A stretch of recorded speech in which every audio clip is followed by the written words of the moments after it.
Hi everyone, I hope you're all well. The phrase toxic masculinity has been thrown around a lot of late and refers to a so-called narrow, repressive definition of masculinity as defined by violence, sex, status, and aggression, where showing any emotion is considered a sign of weakness. The phrase gained a lot of traction recently when purveyor of shaving products and arbiter of moral guidance Gillette released that fabled advertisement. According to the ad, and backed up by feminists everywhere, this toxic masculinity is the cause of all violence, bullying, murder, and sexual abuse by men.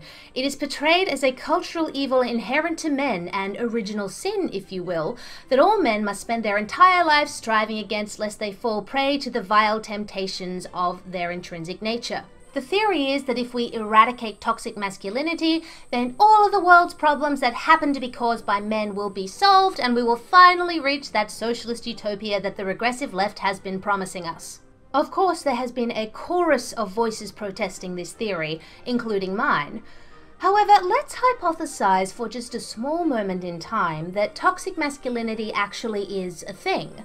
After all, nobody would deny that men do face enormous pressure to restrain themselves emotionally, or that their higher levels of testosterone and superior physical form, which has historically made them the warriors of the human race, would make them more likely and more suited to engage in physical force. So if, and again hypothetically, these male-typical behaviors are the result of this abstract theory of toxic masculinity rather than, biology and evolution, then what causes toxic female behaviors?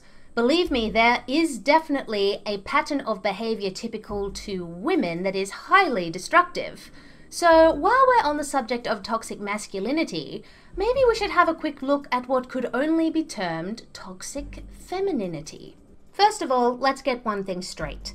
You know that sisterhood that feminists keep going on about? That alleged stronghold of women supporting each other stoically in the professional and personal spheres? Well, guess what? It doesn't exist. There's no such thing. In fact, it's exactly the opposite. Women are biologically programmed to compete with each other. We do not form social groups in the same way that men do. This is how we have evolved. Throughout the course of human history, women have been forced to compete for resources. That is, a suitable mate who can protect us while we bear offspring.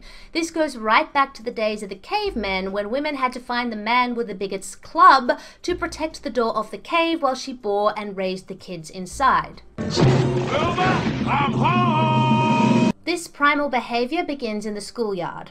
While the stats say that schoolboys are more likely to bully and be bullied, schoolgirls have their own way of asserting dominance. While boys are more likely to beat each other up, girls tend to engage in relational aggression and in the majority of cases pick a female target. So what is relational aggression? Well, do you remember this scene from Mean Girls? Where are the plastics? They're teen royalty. That one there, that's Karen Smith. She is one of the dumbest girls you will ever meet. That little one, that's Gretchen Wieners. She's totally rich because her dad invented toaster strudel. Gretchen Wieners knows everybody's business. She knows everything about everyone. That's why her hair is so big. It's full of secrets. Hey, what's happening? And evil takes a human form in Regina George. Don't be fooled, because she may seem like your typical selfish, backstabbing, slut-faced hoe bag, but in reality, she is so much more than that. She's the queen bee, the star. Those other two are just her little workers. The plastics pretty much sum up your typical relationally aggressive female school bully. They use verbal abuse, ostracizing, spread rumors and gossip, make unkind comments about their victim's appearance, and often sabotage their relationships and even their grades, and all with one end goal in mind: climbing the social hierarchy within the pack. You can't sit with us! If you'd like further information on anything I'm talking about, then check the video description. I have included a list of sources. So if a girl is particularly pretty or intelligent, she's likely to be a target for relational aggression, because she threatens to gain what her bullies perceive to be limited resources: attention, affirmation, and above all, status. The most insidious thing about female-on-female relational aggression is that it is very easy to disguise. When boys bully other boys, there are cuts, bruises, and black eyes. Plenty of evidence. With girls, there's none of that. This makes girl-on-girl bullying much more difficult to spot, which means that often it is underrepresented in bullying statistics. In addition, girls are premeditated in their bullying, whereas boys are more often than not opportunistic. As such, girls who are targets of bullies may suffer the treatment for months, even years, which causes untold psychological damage. Sounds fairly toxic, wouldn't you agree? But this toxic female relational aggression doesn't end in high school. It continues all the way through the workforce.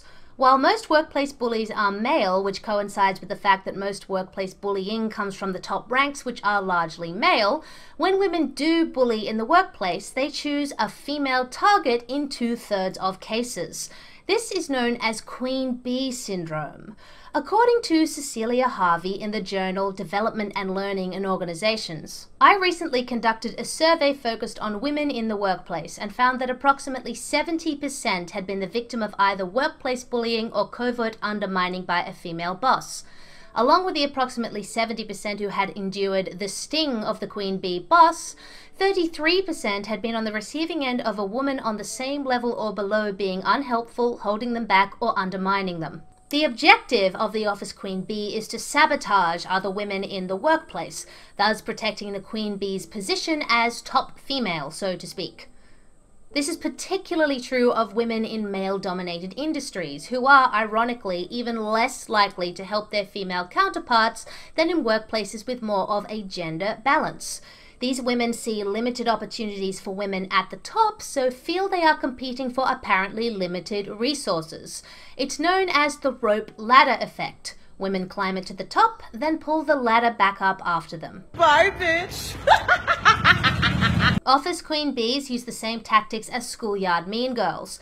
They may also steal a fellow female employee's work, belittle her in front of other co-workers, send unnecessarily aggressive emails, or boycott her ideas and projects. Their sole intent is to destroy their prey's reputation within the office. This causes the victim to work in fear, thus undermining her productivity, or causes her to admit defeat and quit. Office Queen Bees are power-hungry, controlling, they often have issues with envy and anger, and also personal insecurities. Considering this, it's no wonder women generally prefer a male boss to a female one. Again, it all sounds very toxic, doesn't it? Now, feminists, of course, have an excuse for this female typical behavior within the workplace. They reject the Queen Bee theory and insist that women only behave like that because they are reacting to sexism from men within a patriarchal environment. They insist that women are simply distancing themselves from the marginalized group in order to try not to be marginalized themselves by the big bad chauvinistic men all around them. Now, this is so typical of feminists. Here they are, absolving women of any responsibility for anything wrong with their lives, as usual, and thus shirking all of the blame onto men, again, as usual. Personally, and evidently unlike feminists, I don't think that women are so impressionable or weak-minded or susceptible to male influence that all of their negative actions are simply a reaction to the behavior of men. I mean, gosh, feminists have a low opinion of women, don't they? If you are going to insist that the bad behavior of some men is the result of a toxic culture within their ranks, then you have to at least consider the option that women suffer from a similar affliction. You can't just fob it all off on men. That is hypocritical and makes no sense. Speaking of feminists, if you can get them to see that women do behave badly of their own accord, they will insist very quickly that female bad behavior doesn't lead to physical abuse and loss of life, as apparently toxic masculinity does. Oh, really? Why don't you tell that to the parents of 12-year-old Rebecca Sedgwick, who took her own life after relentless bullying from other girls? Or the family of 15-year-old Honor Susu, who did the same after girls spread a nude photo of him on Instagram? Or 15-year-old Molly Spencer, who was recently hospitalized after continued bullying from another girl led to her being attacked by a gang of 15 teenagers with her tormentor as the ringleader. Not to mention the countless women and girls who suffer depression, anxiety, low self-esteem, and have trouble building healthy friendships after years of relational aggression from other females. Then, of course, you have the oft underreported phenomenon of women physically abusing their male partners. And yes, while in Australia 75% of deaths from intimate partner DV come at the hands of a man ending the life of a woman, that still leaves 25% where it's the other way round. That is not a small minority. That is a solid chunk and deserves at least an attempt to remedy the problem, and yet nobody ever talks about it in the mainstream media. No shit, Sherlock! So what's the takeaway from all of this? Well, I'm not trying to prove that women are somehow worse than men. This is not an us versus them scenario. My point is that if you want a better world, which feminists and the regressive left continue to insist that they do, well, you have to look at the bad behavior of everyone and work out whether it's systemic or not. If you only focus on the bad behavior of some men and snarl anytime anyone suggests that women may also be culpable, then you don't actually want to help people, you just want to project your own narrative. Do not patronize women by assuming we are mere victims in a sea of patriarchy. While men are more prone to violence, we are more prone to psychological warfare, which can do much more lasting damage than any fistfight. It's how women have survived for millennia. In the absence of superior physical prowess, we have relied on our wit, our cunning, and our beguiling and sometimes toxic femininity. If you want to go all Old Testament on it, remember, it was Eve, not Adam, who ate the fruit. It was Eve who was opportunistic, dishonest, and disloyal. It was not Adam's patriarchal influence that caused her to give into temptation. It was Eve's own malcontent and wanton destructiveness. Underestimate the culpability of women at your peril. We are just as capable of evil as men. The difference is, however, that we're much, much better at getting away with it. If you liked that video, please remember to like, subscribe, share, leave me a comment, and if you really, really liked it, then check out the video description for my subscribe star link and other ways you can support me.